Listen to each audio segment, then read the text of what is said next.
Il a payé l'hôtel où sa femme allait retrouver son amant. Il a financé des cours qui lui apprenaient à le mépriser. Il souriait pendant qu'on l'humiliait. Jusqu'au jour où il a tout vu et tout préparé. Ce qui est troublant dans cette histoire, ce n'est pas la trahison, c'est la méthode. Froide, calculée, millimétrée. Elle ne l'aimait plus, soit. Mais elle avait besoin qu'il croie encore en elle. Parce que tant qu'il croyait, il payait. Il se taisait, il disparaissait. Et lui, il observait, il enregistrait, il attendait le bon moment. Bienvenue sur la chaîne Histoire d'infidélité, l'endroit où les silences parlent et où les vérités cachées finissent toujours par remonter à la surface. Cette histoire, vous allez la vivre de l'intérieur.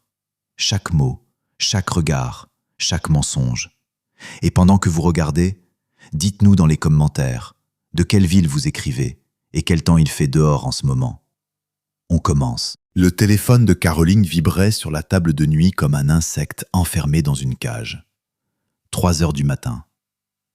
Dans la chambre régnait ce silence lourd et visqueux qui ne précède que l'orage ou l'instant où votre vie vole en éclats. J'avançai la main, encore à moitié endormi, sans regarder, croyant que c'était mon réveil. Mais l'écran s'alluma, m'aveuglant de sa lumière crue. Je t'attends demain à la même heure. Tu étais incroyable ce soir. L'entraînement s'est parfaitement déroulé. Prénom de chef Damien, coach. Le message disparut au bout d'une seconde, effacé à distance, mais les lettres s'étaient gravées sur ma rétine. Mon cœur rata un battement, puis se mit à cogner dans un rythme haché, affolé. L'entraînement, à 23 heures. Je tournai la tête et regardai ma femme.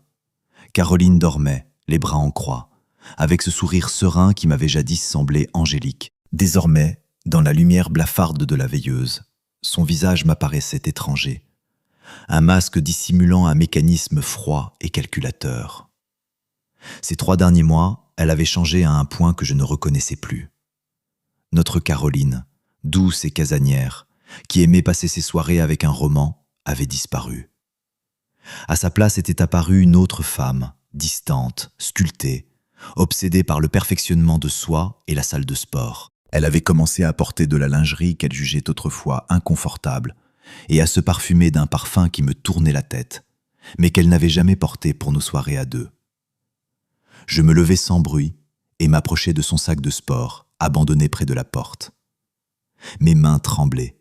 Je me sentais le dernier des misérables à fouiller dans ses affaires, mais l'instinct de survie hurlait plus fort que la conscience.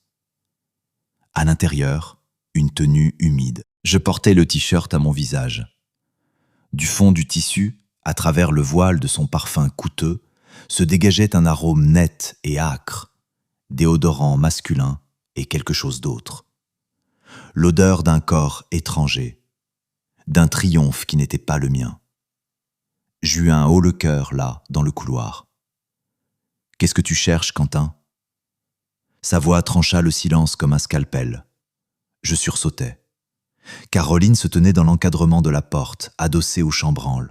Pas l'ombre de la somnolence, pas un gramme d'effroi, seulement un mépris glacial dans le regard et les bras croisés sur la poitrine. « Tu as reçu un message. » Je levai les yeux vers elle, cherchant sur son visage la moindre trace d'empathie. De Damien. « C'est quoi ces entraînements à 3 heures du matin, Caro ? Et pourquoi tes affaires s'encloment ?» Elle éclata de rire. Ce rire était plus terrible que n'importe quel cri, sec, hautain, humiliant. « Mon Dieu, que tu es pitoyable !» lâcha-t-elle en passant devant moi pour aller à la cuisine. « Tu fouilles maintenant dans mon linge sale. C'est ton nouveau niveau. Ne retourne pas la situation contre moi. » Je craquai en la suivant. « Qui est Damien ? Pourquoi t'écrit-il des choses pareilles ? Tu étais incroyable. C'est ça qu'on appelle travailler ses abdominaux. » Elle se versa un verre d'eau sans se presser, en prit une gorgée et me toisa, bien qu'elle fût presque une tête plus petite que moi. Son regard disait clairement « Tu n'existes pas. »« Quentin, calme-toi.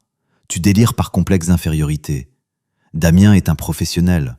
Il motive ses élèves. Si toi tu t'es laissé aller sur ton canapé et que tu as oublié ce qu'est l'attention, ça ne veut pas dire que je dois me laisser moisir avec toi. Il m'aide à me sentir vivante, se sentir vivante. » Je sentis monter en moi une colère juste, mêlée de nausées.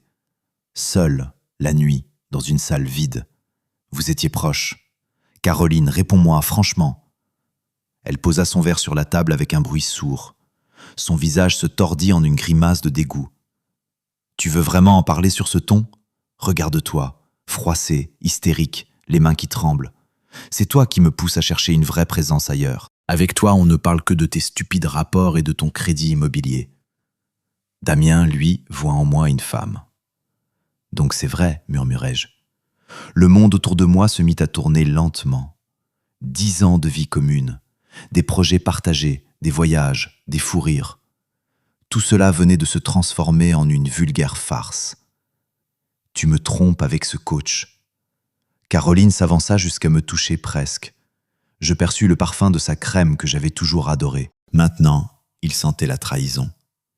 Elle m'enfonça un doigt dans la poitrine, chargeant chaque mot du maximum de venin. Écoute-moi bien, tu ne prouveras rien. Et si tu t'avises encore une fois de toucher mon téléphone ou mon sac, je ferai en sorte que tu te retrouves seule dans cet appartement avec rien. Tu m'as bien comprise ? Ta jalousie, c'est ton problème.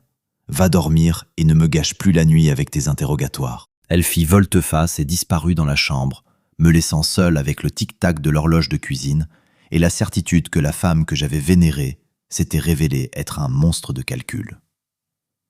Elle n'avait même pas cherché à se justifier.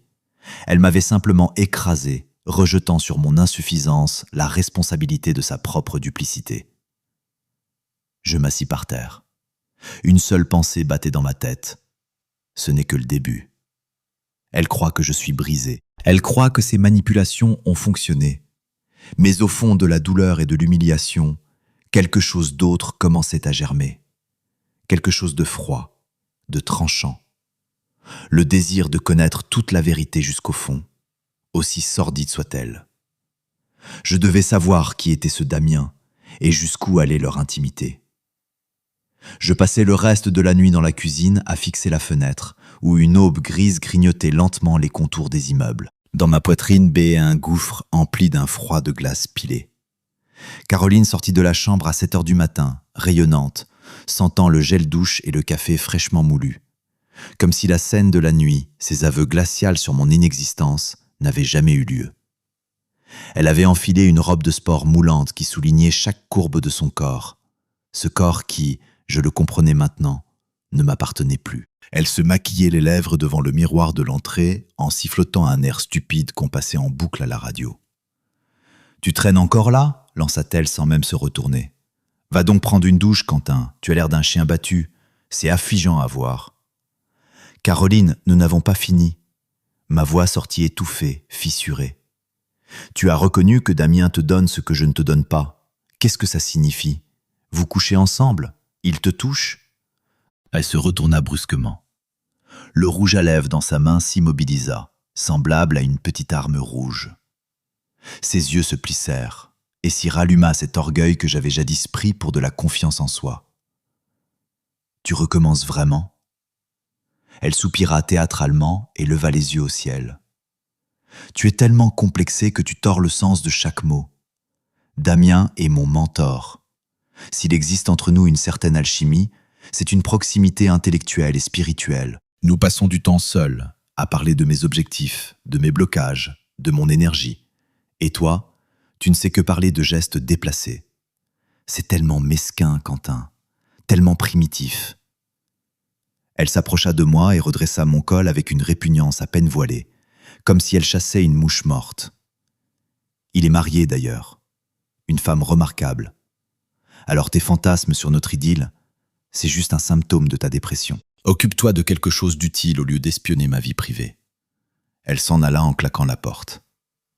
Il est marié. Cette phrase se planta dans mon esprit comme une écharde. Si sa femme existait, alors ils mentaient tous les deux. Ou bien, c'était encore une couche de manipulation pour me faire passer pour un paranoïaque. Je n'allais pas travailler. À la place, je m'installais devant l'ordinateur. 1 heure de recherche sur les réseaux du club de sport, et je le trouvais. Damien Marchand, coach principal, spécialiste en transformation du corps et de l'esprit.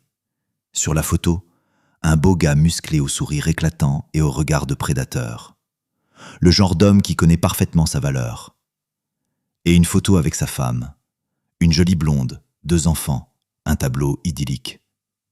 Je sentis la fièvre me gagner. Si Caroline affirmait qu'il n'était que son mentor, pourquoi cachait-elle leurs échanges? Pourquoi ses vêtements sentaient-ils son déodorant? J'ai décidé de me rendre au club. Ma voiture était garée à 2 rues de là pour qu'elle ne la remarque pas. J'attendis 2 heures, les mains crispées sur le volant, au point que les jointures blanchissaient. Et elle sortit. Mais pas seule. Damien la tenait par la taille, pas en ami, pas en coach. Sa main reposait sur sa hanche avec une assurance qui n'avait rien d'anodin, rien d'innocent. Ils s'arrêtèrent près de son grand SUV noir. Caroline riait, la tête renversée en arrière. Elle n'avait jamais ri comme ça avec moi ces dernières années.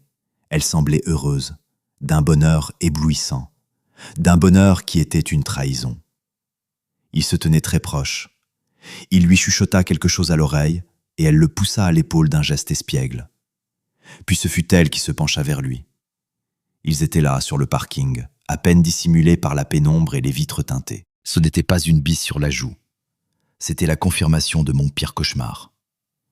À cet instant, mon téléphone bipa. Un message de Caroline. « Je rentrerai tard, journée chargée. Commande-toi quelque chose à manger, ne m'attends pas. Et n'avise pas de faire une scène quand j'arriverai. J'ai eu une journée difficile. » Je tremblais.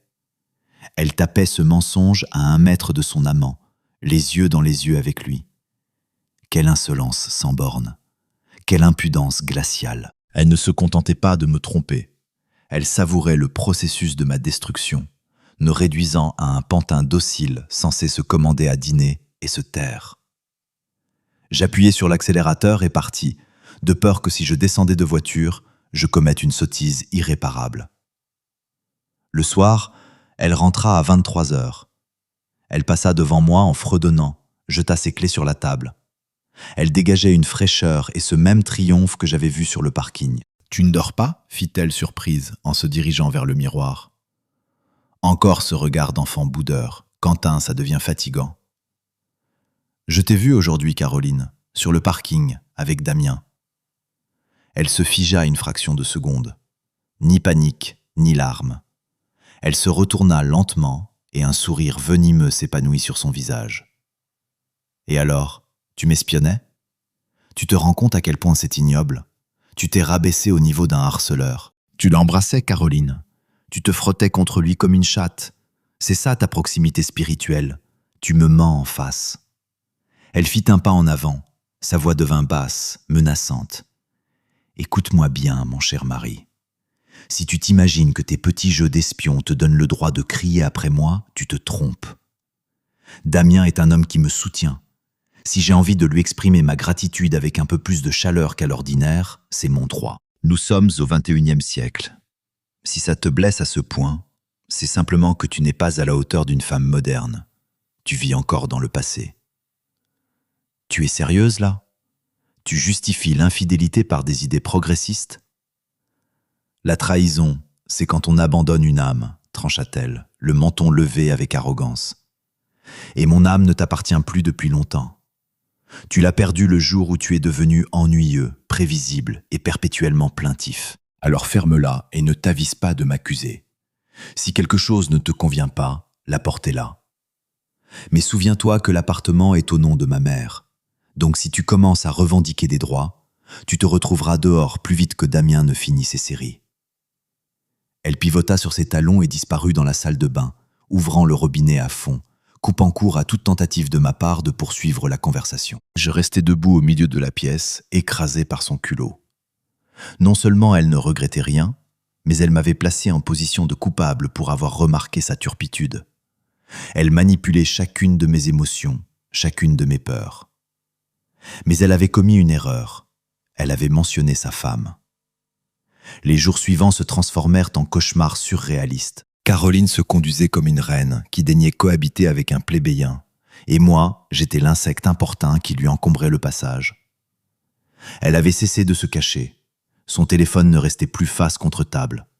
Elle échangeait ostensiblement des messages avec Damien devant moi, gloussant bêtement et lui envoyant des vocaux d'une voix sirupeuse, méconnaissable. Caroline, on dîne ensemble ce soir lui demandai-je un soir, espérant trouver un dernier reste d'humanité en elle. Elle ne leva même pas les yeux de son écran. J'ai déjà mangé avec Damien après l'entraînement. Il surveille mon alimentation, lui. Tes pâtes au jambon, c'est une voie sans issue. Quentin, si tu veux manger, fais-toi à cuisiner et lave ton assiette derrière toi. Je ne suis pas la bonne d'un raté. Ces mots piquaient. Chaque syllabe était imbibée de mépris. Elle distillait méthodiquement, jour après jour, les derniers restes de mon estime de moi-même, transformant mon attention en faiblesse, ma fidélité en manque d'ambition. Le vendredi, je craquai. Pendant qu'elle était sous la douche, fredonnant un air et se préparant visiblement pour une nouvelle sortie, je m'assis devant son ordinateur. Elle était tellement certaine de son emprise sur moi qu'elle n'avait même pas pris la peine de fermer les onglets du navigateur. Mes doigts tremblaient lorsque je vis la page ouverte. C'était un forum privé de développement personnel pour femmes, sur lequel Caroline menait une correspondance active. Mon ballot a encore fait une scène à cause de Damien. Vous imaginez ? Il nous a suivis jusqu'au parking et tremblait dans sa voiture, le pauvre chéri. Damien a juste ri et dit que ce genre de mari est le meilleur terreau pour l'épanouissement d'une vraie femme. L'essentiel, c'est de continuer à lui faire croire que c'est lui le responsable de ma froideur. Tant qu'il se croit insuffisant, il paiera le loyer et fermera sa grande gueule. Damien et moi, ce week-end, on réserve la chambre avec vue sur la rivière. Quentin a déjà viré l'argent pour mes cours de yoga. Tout devint noir devant mes yeux. La pièce se mit à tourner. Elle ne se contentait pas de me tromper. Elle commentait mon humiliation devant une horde d'inconnus et son amant. Ils se moquaient de moi. Ma douleur leur servait de divertissement, de carburant pour leur croissance perverse. Et les 300 € que je lui avais remis la semaine passée, convaincu d'aider à sa sérénité intérieure, allaient financer leur sordide week-end. La porte de la salle de bain s'ouvrit. Caroline en sortit dans un nuage de vapeur, enroulée dans une serviette. En me voyant devant l'ordinateur, elle se figea une fraction de seconde, puis son visage se ferma dans une rage glaciale. « Tu as perdu la tête !» Elle s'approcha et claqua violemment le couvercle du portable, manquant de m'écraser les doigts. « C'est une intrusion dans ma vie privée. Tu sais que c'est punissable par la loi. » « Ta vie privée !» Je bondis sur mes pieds. Je tremblais si fort que mes dents s'entrechoquaient. « Tu voles mon argent pour coucher avec ce type. Tu me traites de lâche et de cocu devant tout l'Internet. Caroline, comment as-tu pu ? Nous nous étions jurés fidélité. » Elle éclata de rire au visage. Un rire chargé d'un tel venin qu'il aurait suffi à empoisonner une ville entière. « Les serments sont faits entre égaux, et toi, tu es un boulet. Tu freines mon évolution. Sans Damien, j'aurais étouffé dans ta médiocrité. Oui, c'est mon homme, un vrai, un dominant. Il prend ce qu'il veut. Et je lui appartiens de toutes mes cellules. Toi, tu n'es qu'une fonction. Tu assures mon confort pendant que je me prépare à ma nouvelle vie. » Elle s'approcha à me toucher. Ses yeux brillaient d'un éclat fanatique, presque dément. « Et ne t'avise pas de parler d'argent. C'est une compensation pour les années que j'ai perdues avec toi. Appelle ça une taxe sur ta bêtise. Et si tu ne sors pas de cette pièce immédiatement, j'appelle Damien. Il voulait depuis longtemps t'expliquer les règles de savoir-vivre en personne. Crois-moi, tu n'aimerais pas sa méthode. » Elle me bouscula de l'épaule et commença à s'habiller, enfilant cette lingerie en dentelle que je lui avais offerte pour notre anniversaire. Elle le faisait lentement, avec délectation, sachant exactement quelle douleur chacun de ses gestes m'infligeait. « Pars, Quentin. Tu me répugnes. Tu dégages l'échec. C'est contagieux. » Je sortis dans le couloir, sentant que quelque chose venait de se rompre définitivement au fond de moi. Le choc était passé. Il ne restait qu'un vide noir et vibrant qui commençait à se remplir d'une résolution glaciale. Elle croyait que Damien était son bouclier. Elle me croyait un imbécile inoffensif qu'on pouvait pressurer indéfiniment. Mais elle avait oublié un détail. Cette épouse parfaite dont elle avait parlé avec tant de hauteur au début. Je sortis mon téléphone et trouvai le contact que j'avais enregistré la veille. Le numéro de la femme du coach, Agathe. « Allô, Agathe ?» Ma voix était d'un calme effrayant. « Nous devons nous rencontrer. Il s'agit de votre mari et de ma femme. Et croyez-moi, j'ai les reçus pour leur chambre d'hôtel de demain. Un silence pesant s'étira dans le combiné, tandis que dans la pièce voisine, Caroline se parfumait, se préparant à retrouver son dominant, sans se douter que je venais d'allumer la mèche qui allait faire exploser leur petit monde douillet. Agathe fixa le rendez-vous dans un café discret en périphérie de la ville. J'arrivais 20 minutes en avance. Mes doigts tambourinaient sans relâche sur la table, martelant un rythme nerveux. Dans ma tête résonnait encore le rire moqueur de Caroline et ses mots « l'attaque sur ta bêtise ». Chaque souvenir me piquait sous les côtes, me contraignant à respirer court et vite. Lorsque la porte s'ouvrit, je la reconnus immédiatement, bien qu'en vrai, elle ressembla peu aux photos de famille trop lisses que Damien publiait. Pas de jolie blonde de catalogue. Devant moi se tenait une femme aux yeux las et acérés, aux lèvres serrées. Elle s'assit en face de moi sans ôter son manteau et posa les mains à plat sur la table. Son vernis était impeccable, mais la peau sur ses jointures avait blanchi sous la tension. « Vous avez 5 minutes, Quentin. » Sa voix était sèche comme des feuilles mortes. « Je n'aime ni les ragots ni les appels anonymes. Vous avez parlé d'un hôtel et de reçus. Montrez-moi. » Je lui poussai sans un mot les relevés bancaires imprimés et les captures d'écran de l'ordinateur de Caroline. Parmi les commentaires venimeux de ma femme figurait, en noir sur blanc, une réservation de suite au Riviera Palace pour le lendemain, au nom de Damien Marchand, réglée avec ma carte. Agathe regarda la feuille longuement, trop longuement. Je vis le coin de sa bouche frémir, mais elle se ressaisit aussitôt. « Le mari complaisant et sponsor », lut-elle à voix haute en citant l'un des commentaires de Caroline. « Votre femme est d'une rare bassesse, Quentin. Elle a un talent certain pour traîner les gens dans la boue. »« Je sais, » dit ma voix qui se brisa. « Elle dit que ce sont des idées modernes, que je suis un boulet, que votre mari est son vrai homme. » Agathe eut soudain un sourire amer et s'adossa à sa chaise. Son vrai homme. Damien est un parasite professionnel.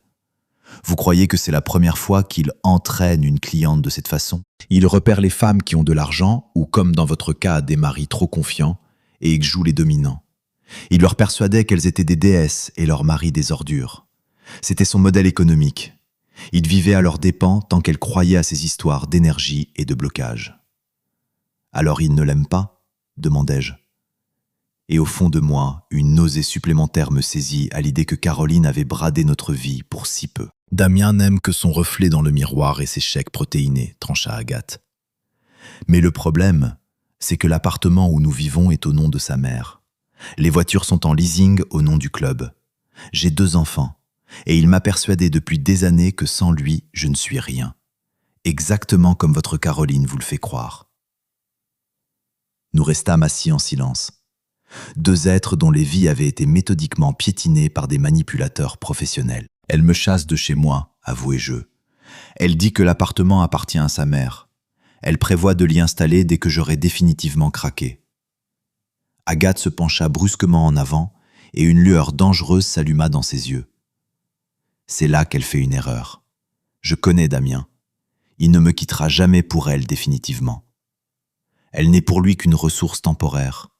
Une vache à lait avec un joli visage. Mais si nous faisons les choses bien, nous allons leur offrir un développement personnel dont ils se souviendront jusqu'à la fin de leur jour. Je rentrais tard. Caroline était déjà au lit mais ne dormait pas. Elle gisait avec son masque de nuit à faire défiler son fil d'actualité. Quand j'entrais, elle ne se retourna même pas. « Ça sent le café bas de gamme », lâcha-t-elle en pissant le nez. « Va dormir sur le canapé, Quentin. Tu dégages la morosité. Je ne veux pas abîmer mon énergie avant la sortie de demain. » « La sortie au Riviera Palace ?» demandai-je calmement.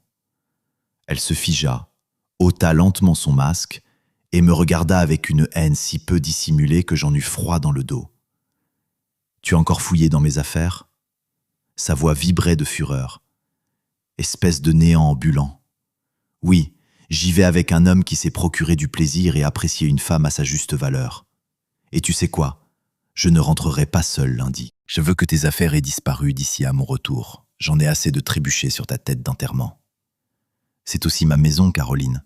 Nous avons payé la rénovation ensemble. C'est la maison de ma mère, hurla-t-elle en bondissant du lit. Elle se tenait devant moi en nuisette de soie, belle et d'une laideur stupéfiante dans sa rage. Tu n'es rien ici. Un locataire qui s'est éternisé. Damien m'a dit que si tu ne pars pas de toi-même, il te jettera dehors par la peau du cou. Et je regarderai ça en riant. Tu m'as bien compris? Sors de cette chambre. Elle attrapa un oreiller et me le lança à la figure. Il m'atteignit au visage, mais je ne bougeai pas d'un millimètre. Très bien, Caroline, je partirai. Mais souviens-toi, tout se paie dans cette vie. Tu me menaces? Elle ricana avec mépris et se rallongea, tournant ostensiblement le dos au mur. Les menaces d'un raté ne valent pas plus que son salaire.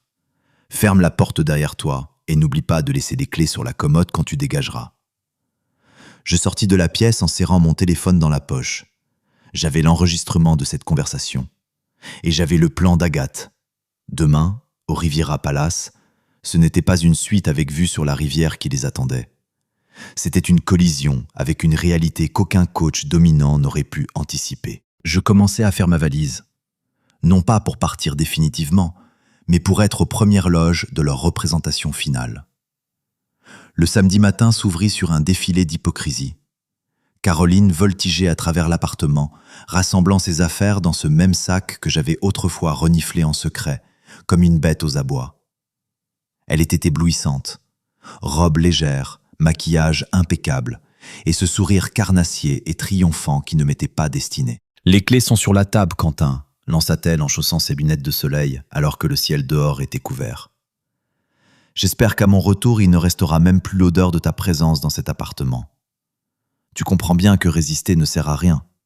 Tu ne ferais que ternir les derniers restes de ta dignité. » Je me taisais, la regardant boucler ses sandales. En cet instant, je me sentais spectateur dans un théâtre, sachant que les décors allaient s'effondrer sur les acteurs d'une seconde à l'autre.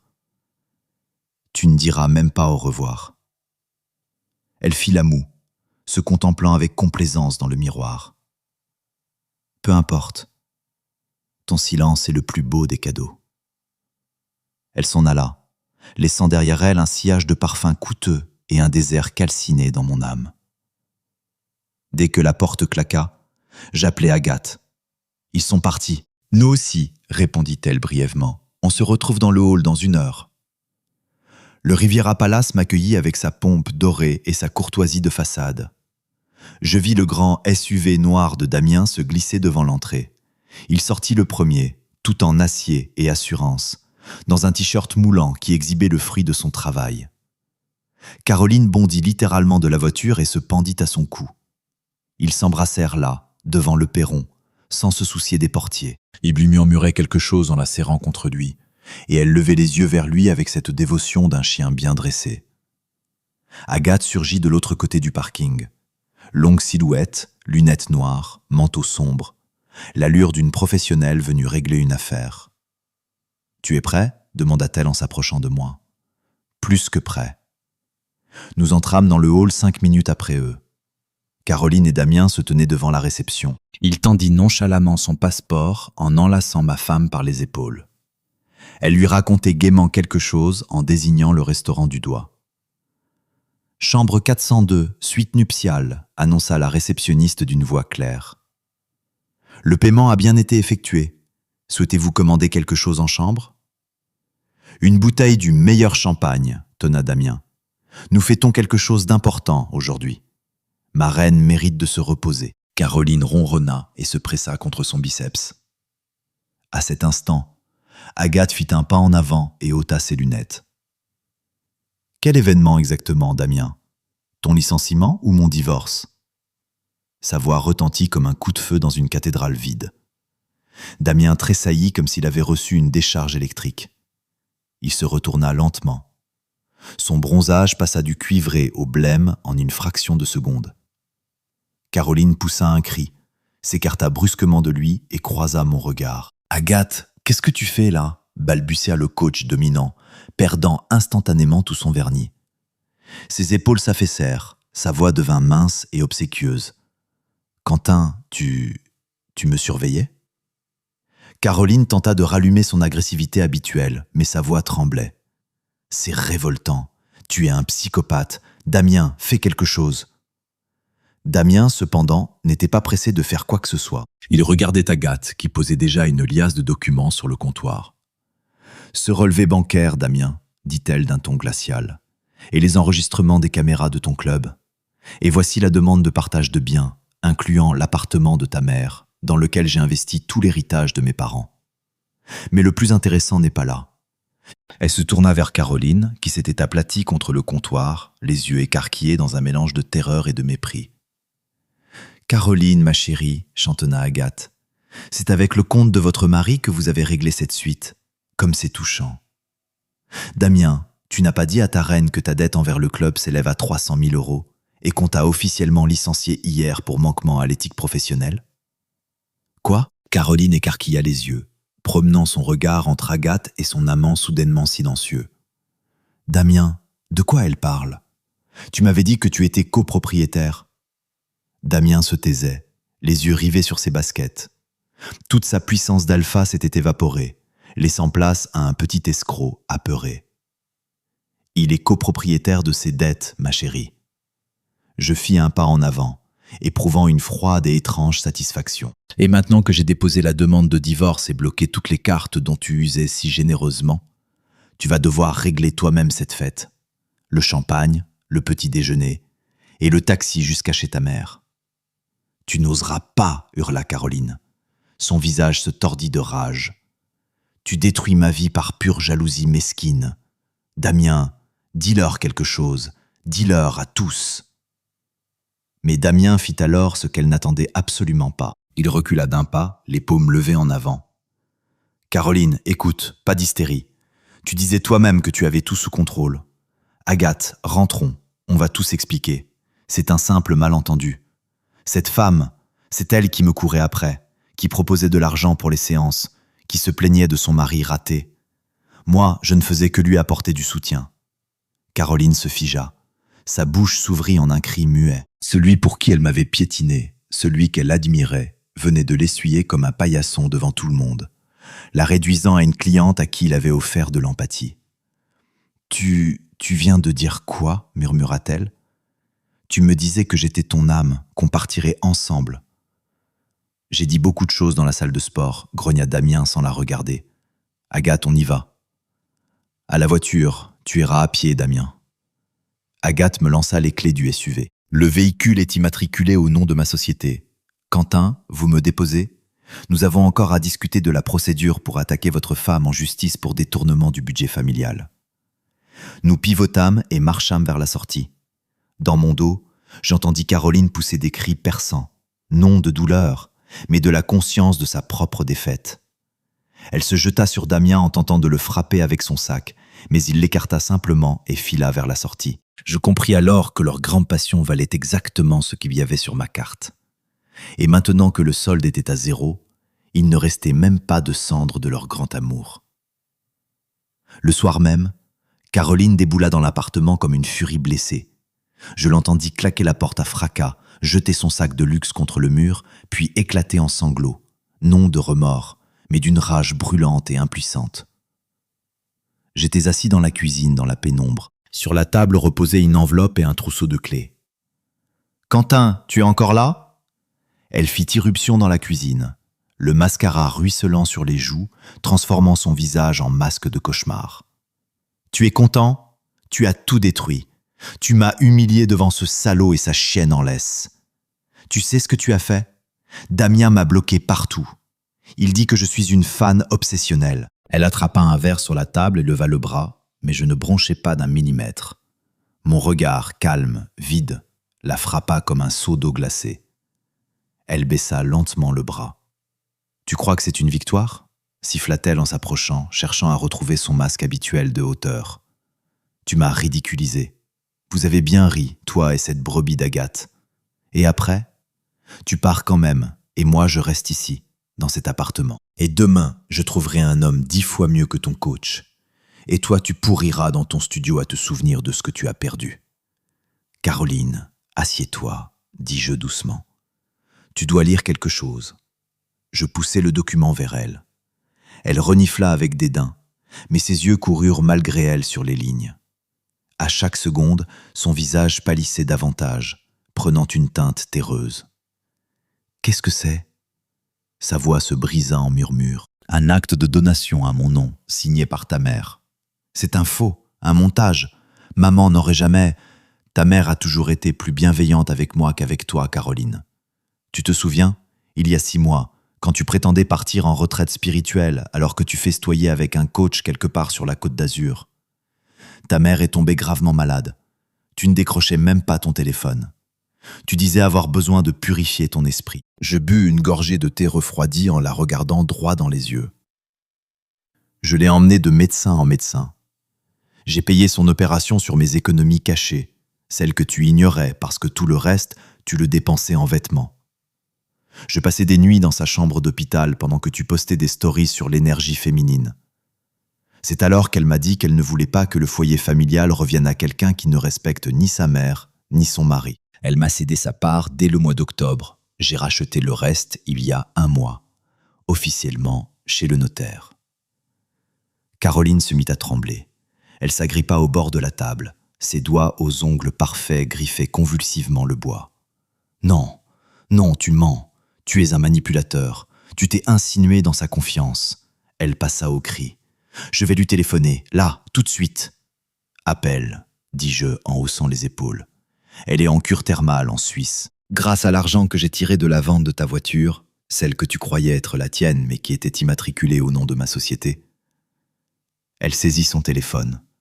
Ses doigts tremblaient si fort qu'elle manqua l'icône d'appel à 3 reprises. J'entendis les sonneries, longues, interminables. Puis la voix froide et lasse de sa mère. « Caroline, ne crie pas. Quentin m'a tout raconté. Tes entraînements nocturnes et la façon dont tu parlais de lui dans son dos. J'ai honte de la femme que j'ai élevée. Ne cherche pas mon soutien. Écoute, Quentin. C'est sa maison désormais. » La communication coupa. Le téléphone glissa des mains de Caroline et heurta le carrelage avec un craquement sec. Elle se tenait au milieu de la cuisine, dépouillée de tout. Son amant, son argent, sa voiture, et maintenant son toit. Tout l'édifice de grandeur qu'elle avait bâti sur le mensonge et ma patience s'effondrait en poussière. Et maintenant, elle leva les yeux vers moi, et pour la première fois depuis longtemps, je ne lus plus du mépris, mais une peur animale et visqueuse. « Tu vas me mettre à la porte en pleine nuit? C'est ça ton honneur d'homme ?» Elle tenta de jouer sa dernière carte, la victime. Elle s'approcha, essaya de poser la main sur mon épaule. Sa voix se fit douce, avec cette inflexion câline et enrouée qu'elle sortait quand elle voulait quelque chose. « Quentin, pardonne-moi, je me suis perdu. Ces stages, Damien, ils m'ont embrouillé les idées. Ce n'était pas moi. C'était comme un sortilège. Recommençons à zéro. Je réparerai tout. Je serai une femme parfaite, je te le jure. Nous serons plus proches que jamais. Ne me chasse pas. » Elle se pressa contre moi et je perçus ce parfum. L'odeur de la trahison mêlée d'un désespoir bon marché. Autrefois, ce geste aurait fait fondre mon cœur. Maintenant, je n'éprouvais qu'une répulsion sourde, comme si quelque chose de visqueux m'avait effleuré. Je l'écartai de moi avec douceur, mais fermement. « Tes affaires sont déjà préparées, Caroline. Elles sont dans le couloir, dans les valises que tu avais faites pour le Riviera Palace. »« Tu es sérieux ?» Son visage se tordit à nouveau. Le masque du repentir tomba en une fraction de seconde. « Tu me mets dehors? Mais qui tu crois être ?»« Le boulet que tu as largué, répondis-je en me levant. Sauf que tu avais oublié qu'un boulet, c'est ce qui maintient un navire à l'équilibre. Sans lui, tu n'es qu'une boîte de conserve vide que le courant emporte. Tu as 10 minutes pour prendre tes valises. Il y a un agent de sécurité devant la porte, une connaissance d'Agathe. Il t'aidera à sortir si tu rencontres des difficultés de coordination. » Elle me regarda avec une telle fureur que ses yeux semblaient sur le point d'éclater. Mais derrière cette rage se lisait une certitude nouvelle. Je ne suis plus sa marionnette. Elle attrapa ses sacs en hurlant des malédictions, des promesses de me ruiner en justice et des prophéties selon lesquelles je viendrais ramper à ses pieds. La porte claqua avec une telle violence que les vitres tremblèrent. Je me retrouvai seul dans le silence. Je m'approchai de la fenêtre et la vis sur le trottoir, entourée de ses valises, cherchant à appeler un taxi. Elle paraissait petite et pathétique sur fond de ville nocturne, mais je n'éprouvai aucune pitié. Je sentais le brouillard toxique des derniers mois quitter enfin mes poumons. Je savais pourtant que Caroline n'était pas du genre à abandonner si facilement. Sa prochaine tentative de reprendre ce qu'elle considérait comme le sien serait bien plus retorse. Un mois passa. L'appartement se purifiait peu à peu de son empreinte. Je changeai les serrures, repeignis les murs de la chambre et jetai tout ce qui me rappelait ces nuits interminables à l'attendre rentrer de ses entraînements. La vie commença à retrouver un semblant de rythme. Le travail, une nouvelle salle de sport, une autre évidemment. Des soirées tranquilles sans les pides venimeuses. Agathe m'avait recommandé un avocat, et la procédure de divorce suivait son cours. Je faillis croire que je m'en étais tiré à bon compte. Mais Caroline ne savait pas perdre avec dignité. Pour elle, la dignité n'était qu'un mot creux qui entravait la survie. Un mardi soir, on frappa à ma porte. Pas avec insistance, avec une sorte de désespoir éraillé. Je regardais par le Judas et me figeais. Caroline était sur le palier, mais pas la prédatrice soignée du palace. Elle portait une vieille veste, les cheveux emmêlés, le visage creusé, grisâtre sous la lumière blafarde de la cage d'escalier. J'entr'ouvris la porte en laissant la chaîne. « Qu'est-ce que tu veux, Caroline ?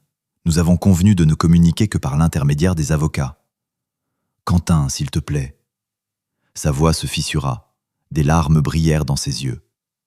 Je n'ai nulle part où aller. Ma mère a bloqué mes comptes. Elle ne me laisse même pas franchir son seuil. Damien m'a rendu responsable de tout. La femme d'Agathe me menace d'un procès pour destruction de foyer. Je dors chez une amie sur un lit de camp, mais demain elle me met dehors. Ce ne sont pas mes problèmes, tranchai-je. Je sentis monter en moi la vieille vague familière de pitié, que j'écrasai aussitôt. Tu as choisi cette voie toi-même. Tu m'appelais un boulet, tu t'en souviens ? Tu es libre maintenant. Envole-toi. Elle s'effondra soudain à genoux dans le couloir commun. La voisine du 45 entr'ouvrit sa porte, observant la scène avec curiosité. « Pardonne-moi » gémit Caroline en se tordant les mains. « J'étais dans une transe. J'étais sous l'emprise de ce manipulateur. Il me donnait des compléments, des vitamines pour l'énergie. Je ne mesurais plus ce que je faisais. Quentin, tu es bon. Tu es le seul vrai homme de ma vie. Laisse-moi m'installer quelques jours, le temps de trouver du travail. Je dormirai sur le paillasson devant la porte. Ne m'abandonne pas dans cet enfer. » Je la regardais et voyais le même jeu qu'avant. Seul le décor avait changé, de femme dominante à victime des circonstances. « Non, Caroline, va-t'en. » Son visage se transforma instantanément. Les larmes séchèrent comme sous l'effet d'un interrupteur. Elle se releva, épousseta ses genoux, et quelque chose s'abîma dans son regard qui me glaça la nuque. Une haine pure, concentrée, celle d'une bête acculée dans un coin. « Ah, c'est comme ça » siffla-t-elle en s'approchant tout près de la porte. « Tu joues les hommes de principe ? Tu crois avoir gagné parce que tu as des papiers sur l'appartement ? Tu as oublié dans quel monde on vit, mon chéri ? La parole d'une femme blessée pèse aujourd'hui bien plus lourd que toutes tes donations. » Elle recula d'un pas, sortit son téléphone et commença à déchirer son col. Elle se griffa violemment le cou avec ses ongles, traçant des sillons rouges, puis se frappa la joue de la paume avec assez de force pour que la peau s'empourpre aussitôt. « Mais qu'est-ce que tu fais ?» Je tentai de fermer la porte, mais elle glissa son pied dans l'embrasure. « Je construis ma vérité, Quentin !» hurla-t-elle dans la cage d'escalier d'une voix stridente, chargée d'une douleur de façade. « Au secours, il me frappe! Il a perdu la tête! Appelez la police !» Elle s'effondra sur le sol, simulant des sanglots, et se mit à cogner l'épaule contre le chambranle de ma porte. Les voisins se déversèrent déjà sur le palier. « Monsieur Quentin, mais qu'est-ce qui se passe ?» cria le vieil homme d'en face. « Pourquoi vous frappez cette femme ?»« Je ne l'ai pas touchée » criai-je, sentant le sol se dérober sous mes pieds. Caroline gisait en position fétale, le visage dissimulé dans ses mains, secoué de spasmes convulsifs. 15 minutes plus tard, une patrouille arrivait. Caroline donnait sa déposition en étalant le sang de sa lèvre fendue, qu'elle avait réussi à se mordre jusqu'au sang, et en me désignant d'un doigt tremblant. « Il ne pouvait pas accepter que je veuille partir » sanglotait-elle en appliquant sur l'épaule le sac de glace qu'une voisine compatissante lui avait apporté. « Il m'a enfermé, il criait que j'étais sa propriété. Il m'a dit que si je ne revenais pas, il m'abîmerait tellement qu'aucun coach ne me regarderait plus. Il m'a forcé à lui céder l'appartement sous la menace. » Les policiers me regardaient avec un dégoût à peine voilé. L'un d'eux, jeune et fougueux, me tordit douloureusement le bras en me plaquant contre le mur. « On va voir ça au commissariat, le héros. Tu nous expliqueras tes méthodes. » Je regardai Caroline par-dessus l'épaule du policier. Elle écarta une fraction de seconde la main de son visage et je vis ses yeux. Pas de larmes. Seulement une victoire froide et calculée. Elle m'adressa un sourire imperceptible du coin des lèvres, ses yeux disant clairement « Alors, le boulet, on va voir qui nage. » On m'escorta hors de l'immeuble sous les regards désapprobateurs des voisins avec lesquels j'avais vécu 10 ans côte à côte. Caroline se tenait sur le perron, enveloppée dans le plaid de quelqu'un, illustration parfaite de la féminité bafouée. Elle ne voulait pas seulement récupérer l'appartement.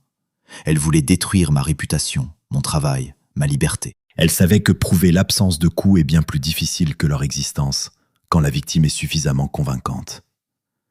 Assis dans la lumière terne de la cellule de garde à vue, écoutant ronfler mes codétenus, je pensais que mon attachement à cette femme avait été la plus grande erreur de ma vie.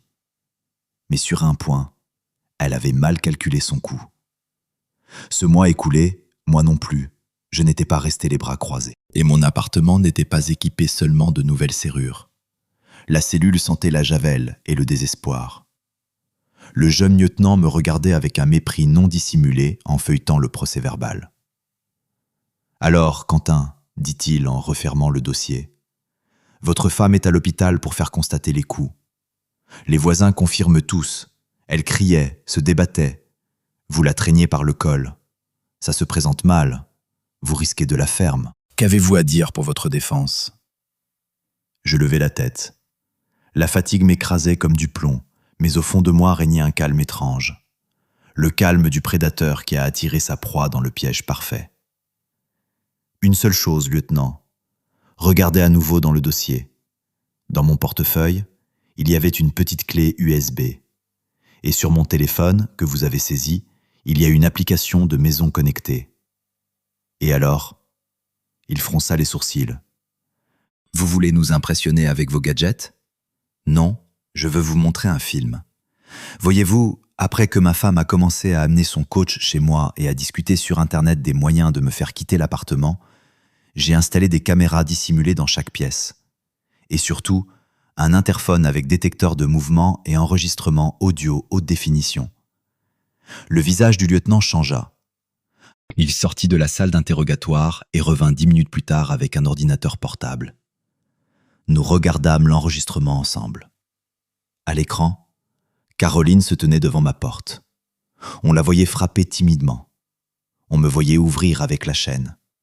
Puis commençait la partie la plus intéressante.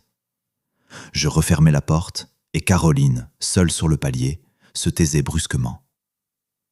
Elle se regarda dans la surface réfléchissante de l'ascenseur, redressa ses cheveux, puis avec un sang-froid glaçant commença à déchirer ses vêtements. Elle se frappait méthodiquement, se mordait la lèvre, cognait l'épaule contre le chambranle en dosant la force, assez pour faire un bleu, pas assez pour briser un os. Et seulement après, elle ouvrait la bouche et se mettait à hurler. Quel gâchis pour le théâtre, souffla le lieutenant en mettant la vidéo sur pause. Sur l'image arrêtée, son visage était parfaitement lisible une fraction de seconde avant le cri. Calculateur, froid, sans la moindre trace de peur ou de douleur. Ce n'est pas tout. Je fis défiler le fichier suivant. Voici un enregistrement du salon de la veille. On voyait Caroline s'introduire dans l'appartement. Elle avait manifestement fait faire un double de clé et glissé un sachet de poudre blanche sous le canapé, en murmurant pour elle-même avec un sourire mauvais. « Elle voulait me faire porter de la drogue pour être sûre de son coup, dis-je, ma voix tremblant de dégoût. Mais les coups lui ont paru plus rapides. Je fus relâché 2 heures plus tard. Les excuses de la police étaient sèches, mais sincères. Caroline eut une surprise en sortant de l'hôpital, tout en bandages et en souffrance feinte, pour récupérer ses affaires dans mon appartement, où elle comptait triomphalement revenir avant la décision du tribunal. Ce ne furent pas des clés qui l'attendirent, ce furent des menottes. Il s'avéra qu'Agathe n'avait pas chômé. Elle avait déterré les preuves que Caroline et Damien montaient ensemble des arnaques à l'investissement dans un centre de fitness, escroquant des clientes crédules. La fausse plainte contre moi fut le dernier clou de leur cercueil commun. 3 mois plus tard s'ouvrit le procès. Caroline était assise derrière la barre, sans maquillage, en tenue grise. Elle ressemblait à l'ombre de la femme que j'avais aimée un jour. Elle ne criait plus. Elle regardait le sol pendant que le procureur lisait les chefs d'accusation. Escroquerie, dénonciation calomnieuse, tentative de falsification de preuves. Son alpha, Damien, avait conclu un accord avec le parquet et l'avait livré en premier, affirmant qu'elle était le cerveau de toutes les manipulations et lui, une simple victime de son emprise. L'ironie du sort. Il avait retourné contre elle sa propre arme. Quand on l'emmena hors de la salle après le prononcé du verdict, 4 ans de détention, elle leva les yeux un instant et croisa mon regard. Dans ce regard, il n'y avait plus de venin. Il y avait le vide, un abîme profond et sans fond, celui d'une personne qui avait tout détruit autour d'elle et s'était retrouvée seule sur les cendres. Je sortis du palais de justice sur la place inondée de soleil. Agathe se tenait à côté de moi. Elle avait meilleure mine. Pour la première fois depuis tout ce temps, un vrai sourire chaleureux éclairait son visage. « Alors, Quentin ?» demanda-t-elle. « C'est vraiment fini cette fois ?» « Oui. » J'inspirais à plein poumon. L'air était pur. Vraiment fini. « Va, vis ta vie. » Elle me serra la main. « Et ne crois plus jamais ceux qui te disent que tu es un boulet. Tu es un homme qui a tenu debout là où d'autres se seraient brisés. » Je montai en voiture et rentrai chez moi, dans ma vraie maison, où régnait désormais le calme et le silence, où de nouveaux tableaux ornaient les murs et où le réfrigérateur ne contenait que ce que j'avais choisi moi-même. Le soir, je supprimais du téléphone la dernière photo de Caroline. L'écran s'éteignit, renvoyant le reflet de mon visage. Je n'y voyais plus un chien battu ni un raté. Je voyais un homme qui avait traversé l'enfer sans laisser le feu consumer son âme. Leur intimité avec le mensonge était terminée. La mienne avec la réalité ne faisait que commencer. Et c'était le plus beau défi que la vie m'ait jamais lancé.